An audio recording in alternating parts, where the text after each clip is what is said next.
આ દ્રશ્યો છે છોટાઉદેપુર જિલ્લાના નસવાડી તાલુકાના મોટીજરી ગામની પ્રાથમિક શાળાના, જેમાં શાળાના નાના ભૂલકાઓ વર્ગખંડના દરવાજે લાગેલ તાળા તરફ આંગળી ચીંધી શિક્ષણ વિભાગની બેદરકારીની એક એવી વાસ્તવિકતા બતાવવાનો પ્રયાસ કરી રહ્યા છે જે શિક્ષણ વિભાગના અધિકારીઓને નથી દેખાતી। જય હિન્દ દર્શક મિત્રો, હું જમીલ પઠાણ, આપ જોઈ રહ્યા છો તીર સમાચાર। દર્શક મિત્રો, વાત કરીશું શિક્ષક અને શિક્ષણ વિભાગની લાલિયાવાડીની। આપ જે દ્રશ્ય જોઈ રહ્યા છો એ છોટાઉદેપુર જિલ્લાના નસવાડી તાલુકાના મોટીજરી ગામની પ્રાથમિક શાળાના છે।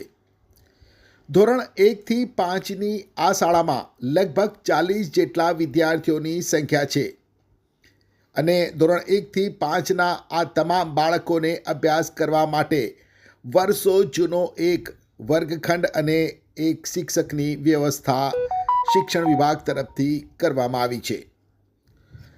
આદિવાસી વિસ્તારમાં આવેલી આ શાળામાં અભ્યાસ કરતા શાળાના આદિવાસી વિદ્યાર્થીઓ તો પોતાની શિક્ષણની ભૂખ સંતોષવા સમયસર શાળામાં પહોંચી જાય છે, પરંતુ તેમને અભ્યાસ કરાવનાર શિક્ષક નિયમિત શાળાએ નથી આવતા। શિક્ષક અને શિક્ષણ વિભાગને એમ કે આદિવાસી અંતરિયાળ વિસ્તારમાં કોણ આ બધું જોવા આવવાના છે, પરંતુ સાહેબને ખબર નથી કે ગામડામાં ભલે સરકારી ભૌતિક અને શૈક્ષણિક સુવિધાઓ ન પહોંચી હોય, સરકારી ભૌતિક અને શૈક્ષણિક વિકાસ ન થયો હોય, પણ કુદરતી માનસિક વિકાસ જરૂર થયો છે। કાયમ શાળામાં પોતાની ફરજ ઉપર અનિયમિત એવા શિક્ષક ગુરુવારે પણ બપોરના 1 વાગ્યા સુધી શાળામાં પહોંચ્યા ન હતા અને વર્ગખંડ ઉપર તાળું લટકી રહ્યું હતું। વારંવાર રજૂઆતો કરવા છતાં શિક્ષક અને શિક્ષણ વિભાગના અધિકારીઓના પેટનું પાણી ન હાલતું હોય, જેને લઈ વાલીઓએ જાતે આ વાસ્તવિકતા દર્શાવતો વિડીયો બનાવી સોશિયલ મીડિયામાં વાયરલ કરી શિક્ષણ વિભાગ અને સરકારને જાગૃત કરવાનો પ્રયાસ કર્યો છે।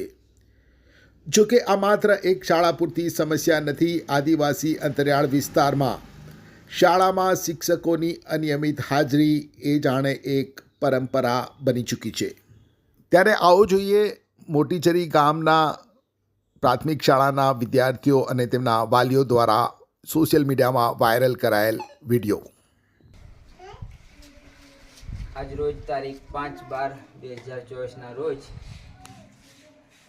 હાલમાં 1 વાગ્યો છે તે શિક્ષક સ્કૂલમાં હાજર નહીં થયા અને આવી રીતે રોજ ગેરહાજર રહે છે અને અમને સરકારને વારંવાર રજૂઆત કરી તે છતાં શિક્ષક નથી આપતા અને રજૂઆત કરી અમે બહુ રજૂઆતો કરી છે।